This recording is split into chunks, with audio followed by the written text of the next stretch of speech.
Elaine in Long Island, New York. Hey, Elaine, what's up? Hi, you're breaking up. I'm going to make sure that I keep you. Hi, Tom. Okay, fine.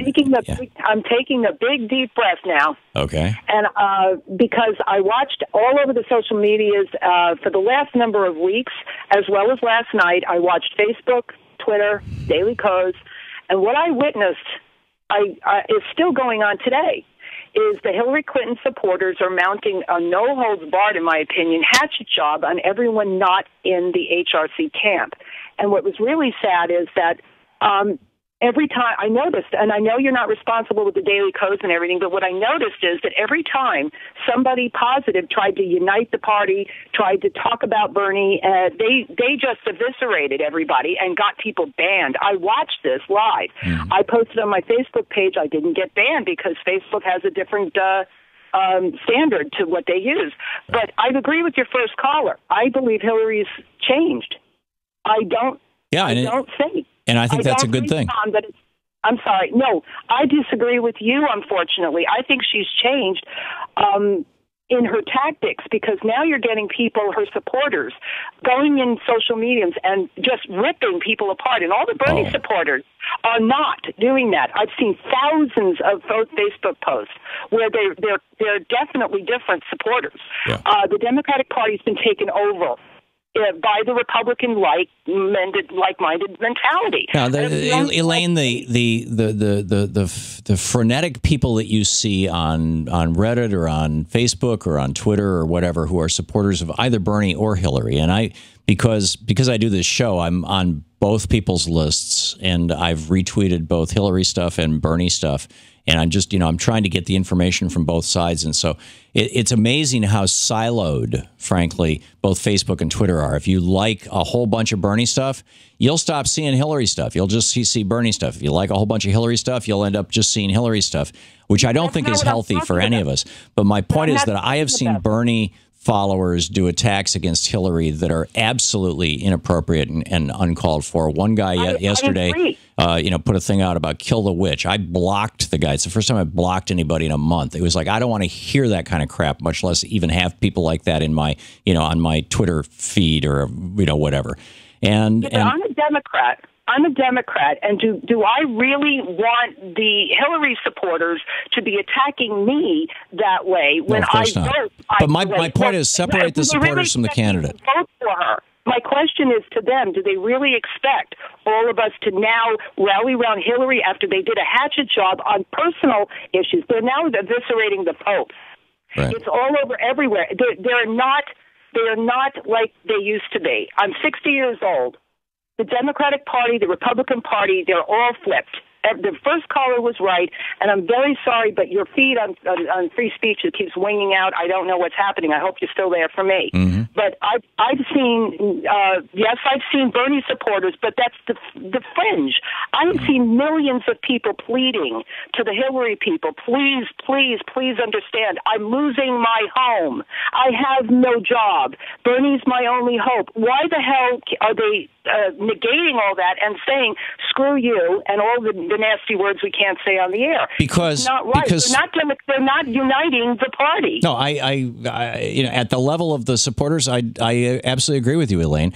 And I think that the media is highly complicit in this because they make more money when there is a fight. In fact, I would argue that, as I said earlier, the Sanders campaign had been, in my opinion, totally issue focused and very above the fray with regard to personal attacks until the Washington Post ran a headline that Bernie read and flipped him out and apparently didn't read the whole article. But, the headline said Hillary says Bernie's disqualified. And that's when all hell broke loose. It's like, okay, you're going to come after us with the knives. We're going to come after you with the knives. Well, I'm saying to both sides, it's time to put the knives away.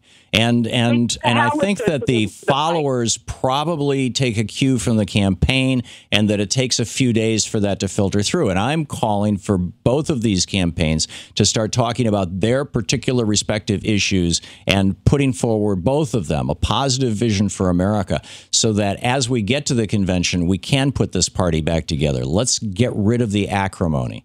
And can I just say one last sentence and I'll let you go? It has to do with one thing, and this will resonate with you and anybody. You go into a doctor's office, you go into a store.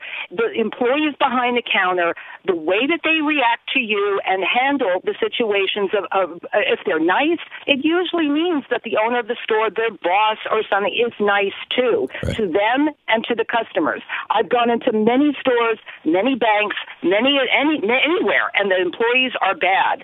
And that means that, to me, that means the owner or the manager is not handling that right, or is absentee. A lot. Yeah. Sorry, what was that? Yeah, or is absentee, or it's either bad management, corrupt or corrosive management, or absent management. And my whole point to you is that, no, wait 1 second, I swear I'll let you go. My whole point is that Hillary Clinton supporters are continually, after they won the state, illegally, because we're still contesting lots of voters. But the whole thing is, they're being still nasty, saying, get over it. Sanders lost. Yes, I know. Right. But they're not uniting the party. And to me, this shows that Hillary Clinton supporters are following her lead. We are 12 hours into the new day, Elaine. Thank you for the call. And, what I'm saying, I'm calling on the at the top end of the parties, at the candidates themselves, both Hillary Clinton and Bernie Sanders. Let's go back to those days when Bernie would say, I don't care about your damn emails, and America doesn't care about your damn emails. Let's go back to those days, when they spoke well of each other. And I want Bernie's movement to grow and succeed. And in all probability, it looks right now like Hillary Clinton is going to be the nominee. I want to have a Democratic president, and having a woman as our first president, I think, would be pretty spectacular. And yeah, I have some disagreements with Hillary Clinton. I'm hopeful that if Bernie's movement grows and becomes strong enough, that Hillary Clinton will see that as something that she absolutely has to have to win the White House. And I think, frankly, that's where it is right now, and will begin to embrace it. Now, they may completely ignore what I have to say, and we may see, scorched earth tactics like we saw out of the Clinton campaign, for 2 or 3 weeks. And frankly, like we saw out of the Sanders campaign in part on occasion over the last week or so. But I think it's time for all that stuff to stop. And, Bernie's going to win some more states, and God bless him. He's going to, every single state he wins, every campaign he fights, he's going to walk into the convention with more power, and that more power is going to translate into a more progressive Democratic Party, and that's a good thing. And when and if he is not the nominee, when he goes back to the Senate, he's going to be one of those powerful members of the Senate. That's a good thing. So, I get it. Elaine, no matter how much crap you have seen from Hillary supporters against you as a Bernie supporter, you ain't seen nothing until you've read my Twitter feed. I mean, I don't just get attacks, I get death threats. I mean, not on Twitter. Typically the death threats appear in email, but we have to develop a thick skin, I guess. To watch more clips from our programs, hit the Watch More Videos button over here, and please be sure to hit the handy dandy subscribe button so you'll always be up to date. Tag, you're it.